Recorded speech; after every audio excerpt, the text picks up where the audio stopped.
माजी उपमुख्यमंत्री अजितदादा होते, बाळासाहेब थोरात होते, नाना पटोले साहेब होते, सर्व पक्षीय नेते आणि सर्व पक्षीय आमदार होते।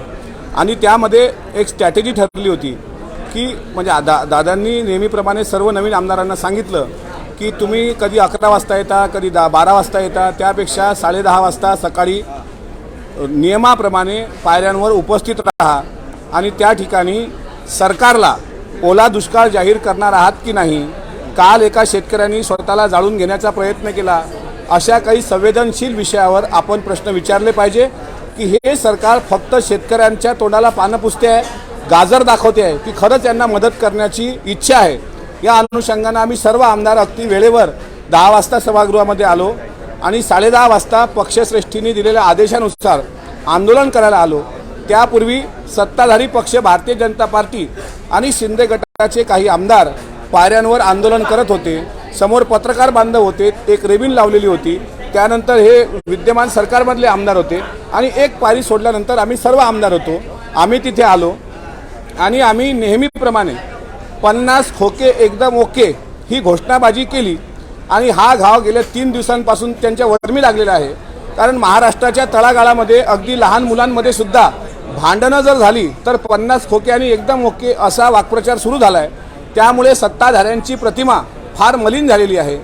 मात्र त्यानंतर अनिल भाईदास पाटील हे विधानसभेचे जे मुख्य प्रतोद आहेत आणि आमच्या पक्षाचे नेते आहेत, त्यांनी एक गाजराचा हार गळ्यामध्ये घातला होता आणि सरकारसमोर एक निदर्शन असं करण्याचा आम्ही प्रयत्न केला की तुम्ही आमच्यासारख्या शेतकऱ्याला फक्त गाजर दाखवत आहात का। त्याच्यामुळे आम्ही सुद्धा एक गाजर घेऊन त्या सरकारच्या सत्ताधारी सरकारच्या आमदारांसमोर असं आंदोलन करत असताना त्यातले काही आमदार ज्यांच्यामध्ये कदाचित मसल पॉवर असेल, कदाचित मनी पॉवर असेल, ते त्या ठिकाणी आले, ते गोंधळ घालायला लागले आणि आम्हाला धक्काबुक्की देत पत्रकारांच्या अंगावर लोटायला लागले। काही महिला प्रतिनिधी पत्रकार म्हणून त्या ठिकाणी होत्या, त्यांना कुठं धक्का लागू नये याची काळजी घेण्याकरता मी असेल, रोहित पवार असतील किंवा शशिकांत शिंदे साहेब असतील, आम्ही तिघांनी प्रयत्न केला। मात्र जे आमदार ज्यांना मी ओळखत नाही, अजूनपर्यंतही मी त्यांना पाहिलं नव्हतं, आज त्यांना प्रत्यक्ष पाहिलं, पण ते नंतर आमदार आहेत असं मला कळलं। शेवटी त्या लॉबीमध्ये आमदारच असावेत, पण ज्या पद्धतीनं त्यांनी अप्रत्यक्षपणे आमच्या आई बहिणीला शिवीगाळ करण्याचा प्रयत्न केला हे महाराष्ट्राच्या संस्कृतीला अशोभणारं आहे। आणि त्यानंतर डोळे काढले आणि तेच आमदार इथे येऊन त्याच पक्षाचे काही लोक म्हणतात आमच्या शिंगावर कोणी आलं तर आम्ही शिंगार घेऊ, आमच्या कोणी नादाला लागलं तर आम्ही त्याचा नाद काढू, आम्ही तुमचा चट्टापिट्टा काढू। तुमच्या शिंगार कोण येणार आहे बाबा? जळी स्थळी काष्टी पाषाणी तुमचं सरकार आहे आणि आमच्यासारखे सर्वसामान्य शेतकऱ्याची मुलं। आज महाराष्ट्राच्या समोरचा प्रश्न इतका आहे की बाबा उद्या अधिवेशन संपणार आहे, परवाच्या दिवशी पोळा आहे, मग शेतकऱ्याला ओला दुष्काळ तुम्ही जाहीर करणार आहात की नाही? शेतकऱ्यांच्या आत्महत्या वाढल्या, बेरोजगारी वाढली। एका तरुणाने यवतमाळ जिल्ह्यामध्ये वायर तोंडात धरून आत्महत्या केलेली आहे, विद्युत वायर तोंडात धरून। काल एक विधानभवनच्या समोर शेतकऱ्यांनी धर्माबाबा पाटलांसारखाच एक प्रकार करण्याचा प्रयत्न केला होता। या मुद्द्यावर आम्ही प्रश्न विचारत होतो ना। मागच्या काळामध्ये त्यांनी याच ठिकाणी दाऊद के गद्दारों को जूते मारो सालो को अशा ज्यावेळेस नारेबाजी केली होती, त्यावेळी आम्ही त्यांना कुठं प्रतिक्रिया दिली नाही, उत्तर पण दिलं नाही, आम्ही संयम ठेवला। महाराष्ट्राची संस्कृती, कारण तुमच्या मागे यशवंतराव चव्हाण साहेबांचा पुतळा आहे, महात्मा फुलेंचा, बाबासाहेब आंबेडकरांचा पुतळा आहे, यांची विचारधारा या विधानभवनाने जपलेली आहे।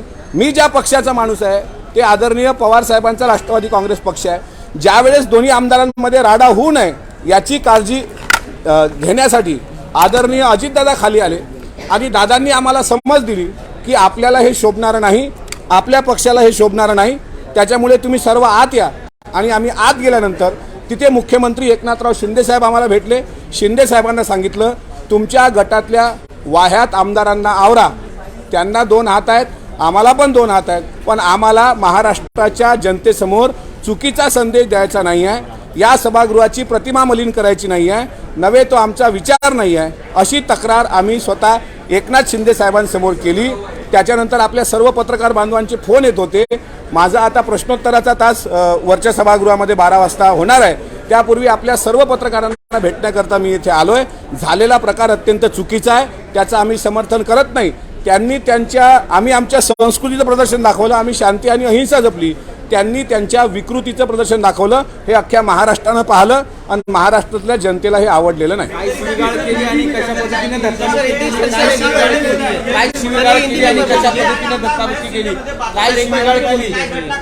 काय काय शिवीगाळ केली आणि कशा पद्धतीने धक्काबुक्की केली? बघा, शिवीगाळ काय केली हे सांगणं काही योग्य नसतं. शेवटी आई बहिणीवर त्यांनी ज्या प्रकारे बोललेत ते मी काय इथे बोलणार नाही. ते शिंदे नावाचे आमदार होते असंच तुम्ही सांगताय. त्यांना आम्ही फक्त एवढी विनंती केली की समोर जे बूम घेऊन पत्रकार आहेत त्यात महिला प्रतिनिधी आहेत, तुम्ही थोडे मागं या रेबिनच्या तुम्ही मागं येऊन बोललं पाहिजे. कारण एखाद्या पत्रकाराला जर धक्का लागला, त्यात एखाद्या आई बहिणीला धक्का लागला तर चुकीचा संदेश जाऊ नये याकरता त्यांना विनंती केली. तर त्यांनी अक्षरशः डोळे काढले. त्यांनी डोळे काढले, तेच शिंगार येत आहेत आणि तेच इथे येऊन आम्ही किती पवित्र पुण्यवान आहोत हे सांगण्याचा प्रयत्न करत आहेत. आता ते लांडे साहेब बोलत होते माझ्यासोबत. ते म्हणत होते मिटकरी डोक्याला पांडुरंगाचं अष्टगंध लावतात. अरे मी पांडुरंगाचं अष्टगंध लावतो, हा माझा अधिकार आहे ना. तुम्ही नाही सांगायचं मला मी काय लावलं पाहिजे. मी आस्तिक आहे की नास्तिक आहे कोणी ठरवायचं नसतं, हे माझं मी ठरवणार आहे ना. हा मला भारतीय संविधानात दिलेला अधिकार आहे ना. आणि जर तुम्ही विठ्ठलाचं नाव घेता तर तुकाराम महाराजांनी दया तिचे नाव भूताचे पालन आणि निर्दालन कंटकाचे अहिंसा सांगितली. पण जे तेथे पैजाराचे कामन व्हावे अधमासी अधम हेही सांगितलेलं आहे. जर तुमच्यासोबत कोणी आई बहिणीवर शिवीगाळ करत असेल तर त्याला उत्तर दिलं पाहिजे. फक्त आम्ही शिवीगाळ त्याला उत्तर दिलेलं नाही. त्यांनी दाखवलेली विकृती ही महाराष्ट्राने पाहिलेली आहे. महाराष्ट्राच्या जनतेला हे पचलेलं नाही. कोणी कोणी शिवीगाळ केली आणि कोणी कोणी हाणामारी केली, काय धक्काबुक्की केली? ऐकून घ्या, मी त्या आमदारांना ओळखत नाही. भाजपमधल्या 2 आमदारांशी मी बोललो होतो. त्यातल्या एक श्वेताताई महाले, दुसरे बालाजी कल्याणकर. पण ते सुद्धा अत्यंत चांगल्या पद्धतीनं आम्हाला सहकार्य करत होते. आम्ही आमचे नारे लावत होतो, ते त्यांचे नारे लावत होते.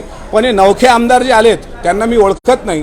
त्यांनी काय शिवीगाळ केली ते मला इथे सांगायचं. पण डिवचण्याचा प्रयत्न राष्ट्रवादीकडून झाला असा एक थेट आरोप होतोय. कारण कोणाला? आम्हाला? त्यांचं आंदोलन सुरू होत असताना तुम्ही आलात आणि पुढे गेलात आणि गाजरवर मुद्दाऊन केला असं त्यांचं म्हणणं आहे. 50 खोके आणि एकदम ओके ही काल दीपक केसरकरांच्या वर जिवारी लागली. अरे तुम्ही घेतले नाहीत तर हे सांगा ना. एक तर तुम्ही ऐकून घ्या, काल एकनाथराव खडसे साहेबांनी वरच्या सभागृहामध्ये हाच उल्लेख केला 50 खोके आणि एकदम ओके. त्यावेळी केसरकर साहेब उठले, म्हणले मी जर 5 रुपये घेतले असतील तर मी राजीनामा देणार. ठीक आहे, ते एक प्रामाणिक निघाले. पण उर्वरित 49 लोकांनी पण उत्तर द्यावं ना. खोके औषधाचे पण असू शकतात, बिस्किटचे पण असू शकतात. पण तुम्ही स्वतःच्या अंगावर घेताय की यांनी मला चोर म्हटलं, मी खरंच चोर आहे, म्हणजे याचा अर्थ तुम्ही दरोडा टाकलेला आहे. आणि जर आम्ही ते नारे लावत असू तर आम्हाला अधिकार आहे ना तो. पण यांनी स्वतःवरती ओढून घेतलेला आहे.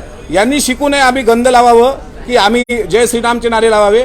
अहो ही लोक रामाचं नाव घेऊन आज सरकार चालवत आहेत. यातले अर्धे आमदार असं सांगतो की ज्यांनी स्वतःच्या भावांसोबत भांडणं केलेली आहेत. आणि प्रभू रामचंद्राचा इतिहास आहे की सावत्र असणाऱ्या भरत नावाच्या भावाला त्यांनी अयोध्येचं राज्य दिलं. यांच्यात दम असेल ना तर यांनी 5-5 एकर शेती द्यावी ना सख्या भावाला. आई वडिलांचा सन्मान करणं शिकवावं. हे शिकवतील का आम्हाला रामभक्ती? त्यामुळे यांनी आम्हाला सांगू नये.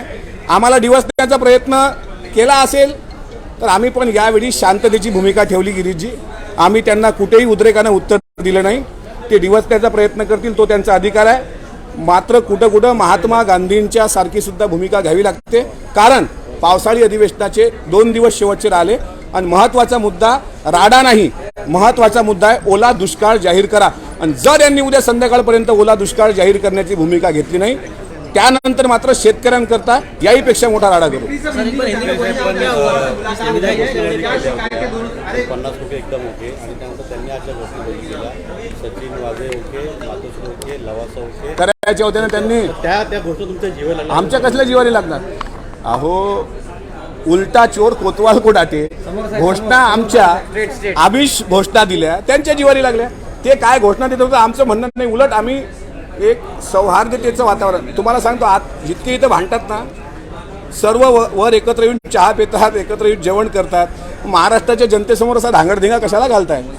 शेतकऱ्यांच्या प्रश्नावर एकत्र या ना. आणि जिवारी का लागते? 50 खोके घेतलेत तुम्ही. जर तुमच्या जिवारी लागते याचा अर्थ स्पष्ट आहे. त्यांनी काय नारे द्यायचे हे सांगायचं असतं. आमदार चूक आहे त्याच्यावर कारवाई करा. त्यामुळे कुठेतरी ज्या पद्धतीने सुरक्षा रक्षक आहेत या सगळ्यांनी तपास द्यावा आणि जी चूक आहे त्याच्यावर कारवाई करा. बिलकुल. मुख्यमंत्र्यांना भेटायला गेला होता, काय नेमकं मुख्यमंत्री तुमच्या चर्चा झाली? नाही, आता सन्माननीय सदस्य प्रताप सरनाईकांनी जे सांगितलं सर्व फुटेज आपल्या पत्रकार बांधवांकडे आहे. कोण सुरुवात केली, कोण राडा केला, कोण शिवीगाळ केली, कोण संयमानं राहिलं. त्याच्यात जो दोषी असेल त्याच्यावर कारवाई करावी. मात्र हा महाराष्ट्राचा मुद्दा असू शकत नाही. चर्चा भरकटवू नका. मुख्यमंत्र्यांना मी भेटलो. मुख्यमंत्री संयमी आहेत, मुख्यमंत्री संस्कृती जपणारे आहेत महाराष्ट्राचे, असा माझा समज आहे आणि तो खराही असू शकतो, असेलही. आमची विनंती त्यांना एवढीच आहे की तुमच्या आमदारांनी ज्या पद्धतीनं अशोभनीय वर्तन केलं, त्या आमदारांना मी ओळखत नाही, त्या आमदारांना तुम्ही समज द्यावी. आमचं म्हणणं हे नाही आहे की त्यांच्यावर कुठली कारवाई करावी, पण त्यांना समज द्यावी. महाराष्ट्रात नवीन मुलं जी राजकारणात येऊन पाहत आहेत त्यांच्यासमोर उभं राहिलेलं हे चित्र चांगलं आहे.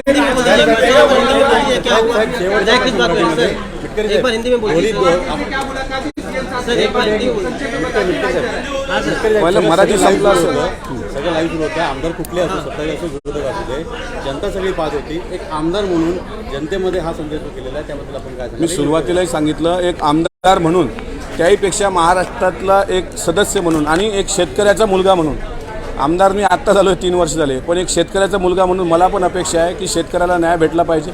आज जो गोंधळ सत्ताधाऱ्यांनी घालून एक शक्ती प्रदर्शन आणि मस्ती प्रदर्शन करण्याचा प्रयत्न केला, ते चित्र चुकीचं आहे. महाराष्ट्राच्या राजकारणाला ते शोभणारं नहीं. आज मैं बोल रहा हूँ, कल शाम 6 बजे पूर्व मुख्यमंत्री श्री उद्धव ठाकरे जी इनके नेतृत्व में विधान भवन के तीसरे मंजिल पे सभी विधायकों को बुलाया गया था. तीनों पक्ष के नेता वहाँ उपस्थित थे. वहाँ राष्ट्रवादी कांग्रेस पक्ष के अजीत दादा, जयंत पाटिल साहब थे, कांग्रेस से नाना पटोले जी थे, अशोक चौहान साहब थे, बाला साहब थोराट जी थे, शिवसेना के विधायक थे, शिवसेना के लोग थे, महाविकास आघाड़ी के सभी लोग थे. और वहाँ एक स्ट्रैटेजी ठहराई गई कि रोज़ आप कभी 10 बजे आते हो, कभी 12 बजे आते हो, लेकिन 10:30 बजे आंदोलन होने वाला है. आंदोलन करने वाले हैं हम सरकार के खिलाफ, किसानों के लिए. तो 10:30 बजे यहाँ पे समय पे उपस्थित रहिए. ये निर्देश अजीत दादा ने हम सब युवाओं को दिए थे. हम 10 बजे यहाँ आए. 10:30 बजे जो पार्टी ने आदेश दिए उसका अमल करने के लिए हम विधान भवन के बाहर खड़े हुए. इसके आधा घंटा 1 घंटा पहला यहाँ बीजेपी के और सिंधेगढ़ के कुछ विधायक थे और वो उनकी नारेबाजी लगा रहे थे. हम हमारे नारे चला रहे थे, 50 खोके एकदम ओके आणि शेतकऱ्याला दाखवलं गाजर, ताट वाटीन चलो गुवाहाटी. पिछली बार जब वो विपक्ष में थे तब उन्होंने देश के गद्दारों को और जूते मालो सालों को इस तरीके से बयानबाजी की थी. उसमें सरकार ने उनका कोई विरोध नहीं किया था. लेकिन उसके बाद एक और स्ट्रैटेजी ठहराई गई कि सरकार के ये ख्याल में आए कि हम किसानों के लिए आंदोलन कर रहे हैं. तो हमारे विधानसभा के मुख्य प्रतोष जो है अनिल भाईदास पाटिल, वो गाजर का हार बना के सामने आए पत्रकारों के सामने और ऐसा ठहरा कि एक आमदार जाके वहाँ पे गाजर दिखाएगा और कहेगा इस सरकार ने जो कल घोषणा की है गाजर की जैसी घोषणा है, इससे किसानों को कुछ मिलने वाला नहीं. 2-3 दिन के बाद पोंगल त्यौहार है, जिसको हम मराठी में पोड़ा कहते हैं. उस त्यौहार के पहले पूरा यहाँ पे कृषि मंत्री जो है महाराष्ट्र के, उन्होंने किसानों को मदद करनी चाहिए. इस तरीके से हमारा आंदोलन चल रहा था. एक रेबिन बीच में बांधी हुई थी. पहले 3 फ्लोर पे बीजेपी और सत्ताधारी विधायक थे और 1 फ्लोर छोड़ के हम सब पीछे थे. उसमें हम बालाजी कल्याणकर, श्वेताताई महाले, हम सब लोग एक जगह वहाँ पे आके चर्चा कर रहे थे कि हमने क्या करना चाहिए. नारेबाजी शुरू थी, लेकिन जैसे हम आगे आए तो उनमें से कुछ विधायक जो अभी आपके सामने आके बोल रहे हैं कि हमने कुछ नहीं किया, वो विधायक आए. उन्होंने गलत वहाँ पे शब्द का वापर किया, माँ बहनों पे गाली देने का एक प्रयास किया और हमें लौटने का प्रयास किया. और इसके बाद इन दोनों युवाओं में ज़्यादा संघर्ष ना हो, इसके लिए खुद महाराष्ट्र के पूर्व उप मुख्यमंत्री और विधानसभा के विरोधी विपक्ष नेता अजीत दादा आए और अजीत दादा ने हम सबको कहा कि हमारे महाराष्ट्र की संस्कृति नहीं है, आप अंदर चलिए. और अंदर जाने के बाद महाराष्ट्र के मुख्यमंत्री एकनाथ शिंदे साहब ने इस बात की संवेदनशीलता को पहचाना और खुद आए. और हमने कहा कि आपके गढ़ के कोई आमदार है जिन्होंने हमें लौटने का प्रयास किया, उनको थोड़ा समझ दीजिए, ये महाराष्ट्र की संस्कृति नहीं है. अभी 2 दिन में अधिवेशन खलास होने वाला है, यानी अधिवेशन का कल का आखिरी दिन है मेरे ख्याल से. तो इसमें हम चाहते हैं कि किसानों पे बात हो, इसमें हम चाहते हैं कि युवाओं पे बात हो, इसमें हम चाहते हैं कि महाराष्ट्र में जहाँ पे सूखा, जहाँ पे ये गिरा है, किसानों के बारे में जो जिस तरीके से बाढ़ आई, उनके सब उनका नुकसान हुआ, उसके बारे में कुछ सोच हो.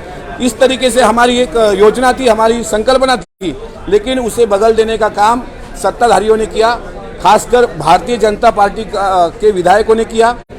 इनके इस वर्तन से पूरे देश में महाराष्ट्र की गरिमा को कालिद पोंछ दी गई है. और इस तरीके से अगर भारतीय जनता पार्टी के विधायक वहाँ पे उनका बर्ताव करते होंगे, तो यशवंतराव चौहान जी का, फुले शाहू बाबा साहब जी का ये महाराष्ट्र है, तो इसमें ये बात शोभनीय नहीं। मैं इस बात की कड़ी निंदा करता हूँ। ठीक है, आज वो हम पे मसल पावर कर रहे, आंखें दिखा रहे, गालियाँ दे रहे, हम शांति से सुन रहे हैं। कहीं कहीं इन जैसे लोगों को पूज्य महात्मा गांधी जी के विचारों से भी जवाब दिया जा सकता है। हम भी उनके साथ संघर्ष कर सकते थे, लेकिन हमारे पक्ष के बड़े नेता, सीनियर नेता आदरणीय शरद चंद्र जी पवार साहब की वो सीख नहीं, इसीलिए हमने संयम रखा और महाराष्ट्र के जनता के आगे इस संसद के बारे में कोई गलत मैसेज ना जाए, इसकी पूरी हमने दक्षता ली है। और आगे आने वाले कल शाम तक अगर महाराष्ट्र के कृषि मंत्री ने ये सूखा अगर जाहिर, क्या उसको बोलते हैं, सुखाई अगर जाहिर नहीं किया और किसानों को मदद नहीं दी बड़ी तादाद में, तो हम उसके खिलाफ आंदोलन छेड़ने वाले हैं। अभी हमारे जो गठनेता है अंबादास दानवे जी, उनके पास मैं जाऊंगा और मैं कार्रवाई की मांग नहीं करूंगा कि उन पे कार्रवाई हो। ये मैं भी नहीं चाहता कि महाराष्ट्र के मसले अगर वो कार्रवाई मैं करूँ तो और मीडिया में दूसरी बात चली जाएंगी, फिर और किसानों से मुद्दा हट जाएगा और दूसरा कोई मुद्दा शुरू हो जाएगा। मैं नहीं चाहता हूँ। ठीक है, वो मारे, वो हमें जला दे, हमारा खून करे, हमें इससे कोई ये लेना देना, लेकिन किसानों के बारे में उन्होंने बताना चाहिए और अगर उन्होंने 50 खोके नहीं लिए होंगे तो उसका स्पष्टीकरण देना चाहिए।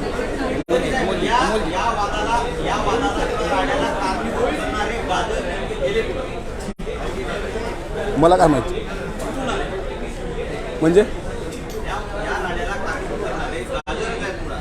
ज्यांनी ते गाजर खाल्ले ते त्यांना विचारा। आम्ही फक्त दाखवण्याचा प्रयत्न केला की हे ते गाजर आहेत, ते प्रातिनिधिक स्वरूपात होते, पण एका खोक्यात 50-50 गाजर होते का, ते कुठे गेले हे गाजर खाणाऱ्यांना विचारा। आम्ही फक्त दाखवले।